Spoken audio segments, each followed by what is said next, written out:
Bismillahirrahmanirrahim. Assalamualaikum warahmatullahi wabarakatuh. Saat sekarang saya ada di Gunung Krengi, bukan tempat wisata.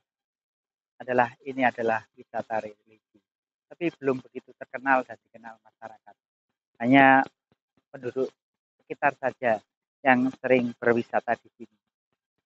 Lokasi ini luas dan ada di Gunung Krengi. Gunung Krengi waktu dulu atau zaman dulu itu bisa dilihat dari Gunung Tunggorono. Jadi seperti sepasang gunung, Gunung Krengi dan Gunung Tunggorono. Jadi kalau kita di atas ketinggian sana, itu Gunung Tunggorono kelihatan. Sampai hari ini masih kelihatan, padahal kelihatannya hanya rendah saja. Di sini ada yang luar biasa, dan di sini menjadi luar biasa itu karena ada tempat atau sesuatu hal yang membuat kita itu takjub dan kagum. Memang tidak semuanya bisa saya ceritakan karena hanya yang terbuka dan ada di luar saja. Di sini adalah di Gunung Krengi itu ada watu dakon. Watu dakon itu adalah satu permainan anak-anak atau suatu permainan untuk mengisi waktu saja, bukan untuk judi. Unsur dari nenek moyang kita itu adalah permainan dan hidup bagi mereka adalah permainan. Kalau kita tahu dan bisa menjalani hidup itu hanyalah sebuah permainan, enak saja kita menjalani. Jadi di watu dakon ini, batu ya, orang Jawa mengatakan watu. Jadi batu dakon itu masih ada sampai sekarang dan hari ini. Di situ tempatnya watu dakon. Mari kita melihat sambil jalan, kita bercerita tentang watu dakon. Watu dakon itu adalah menurut cerita legenda, itu adalah watunya Punokawan Semar Gareng Petruk. Nah, di situ sering bermain. Punokawan itu kalau waktu luang, beliau Semar Gareng Petruk atau Lurah Bodronoyo itu bermain dengan anak-anaknya di watu dakon. Itu adalah legenda yang sampai hari ini terus diceritakan pada anak cucu dan mereka sangat dengan cerita itu. Karena saya sendiri dulu pernah menyaksikan batu dakon atau watu dakon rata saja. Karena hidup. Batu itu sekarang bergelombang. Jadi kalau teman-teman ke sini di Batu Dakon atau di Gunung Krengi, persis dan tepatnya itu bergelombang sudah tidak beraturan. Memang ada celuk atau celukan yang untuk bermain watu dakon itu masih ada. Nah, tempat ini saat sekarang itu dilingkari kain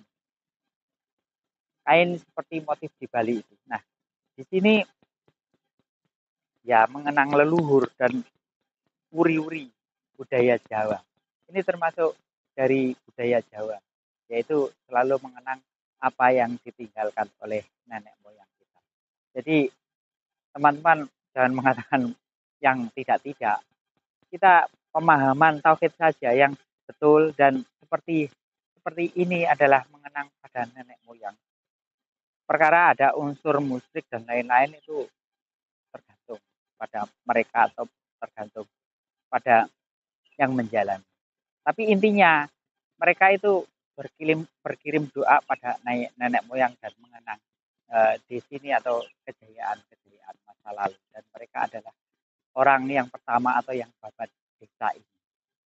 Jadi watu dakon yang saya katakan luar biasa dan amat luar biasa itu tadi batu masih hidup dan terus bergerak. Entah berapa besarnya nanti atau entah berhentinya kapan, saya tidak tahu. Tapi itu tadi termasuk misteri. Jadi saya kadang-kadang bercerita tentang misteri, kadang-kadang bercerita tentang jalan-jalan. Tapi itulah hidup. Jadi di situ saya mewarnai hidup atau cara saya mewarnai hidup. Jadi biar hidup tidak beku dan biar hidup tidak merana tersiksa karena olah kita sendiri. Kita refreshing sajalah, membuka diri, melihat hal-hal yang luar biasa dan bisa membuat memori kita atau otak kita encer. Karena kalau kita berdiam saja di rumah saja, itu kita lelah dan bosan yang dilihat itu saja.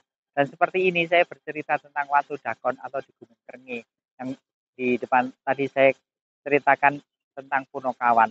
Nah, kita akan tahu banyak dari orang-orang dahulu atau orang-orang yang terdahulu. Ternyata mereka itu hanya membuat seni hidup dan kita harus menghidupkannya kembali dari sisa-sisa seni hidup itu. Jadi ini atau termasuk cerita saya itu adalah seni hidup atau seni dari kehidupan. Jadi tidak mencari sesuatu yang tidak mungkin ada atau tidak mungkin ketemu, tapi itu adalah fungsi dari cerita kehidupan kita atau kehidupan saya. Karena kalau saya di rumah saja tidak tahu apa-apa dan tidak kemana-mana, itu seperti air yang beku atau air yang diam, akhirnya jadi keruh. Jadi teman-teman atau saudara-saudara atau siapapun, jangan berdiam diri. Memang tidak ada hasilnya dari ngoceh seperti ini, tidak ada hasilnya. Tapi setidaknya kita punya pengetahuan luas tentang alam ini, tentang kehidupan ini. Jadi di sini adalah hutan rakyat.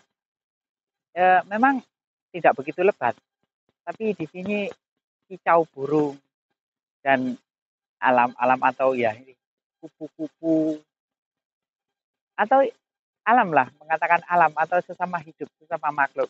Kita itu tahu, oh ya hidup itu tidak sendiri kita.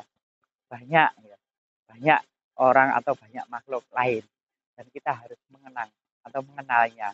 Karena kalau kita tidak mengenal alam kita, tidak mengenal sekeliling kita, kita itu akan semena-mena, egois.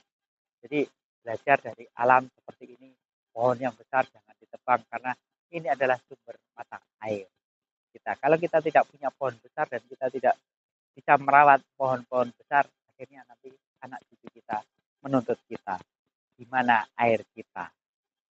Karena kalau tidak ada air berarti tidak ada kehidupan. Itulah teman-teman sekelumit cerita saya tentang Gunung Krenge yang bisa dilihat dari Gunung Tunggorono. Gunung Tunggorono itu di wilayah Jombang. Kalau Gunung Krenge itu di wilayah Kediri. Jadi agak jauh juga sebenarnya. Tapi wow alam bisawab. Itulah memang faktanya. E, memang saya belum pernah membuktikan, tapi cerita dari dulu sampai hari ini itu seperti itu. Jadi Gunung Krenge itu bisa dilihat atau bisa melihat Gunung Tunggorono yang ada di Jombang. Sekian dari saya. Wassalamualaikum warahmatullahi wabarakatuh. Jangan lupa subscribe dan lonceng.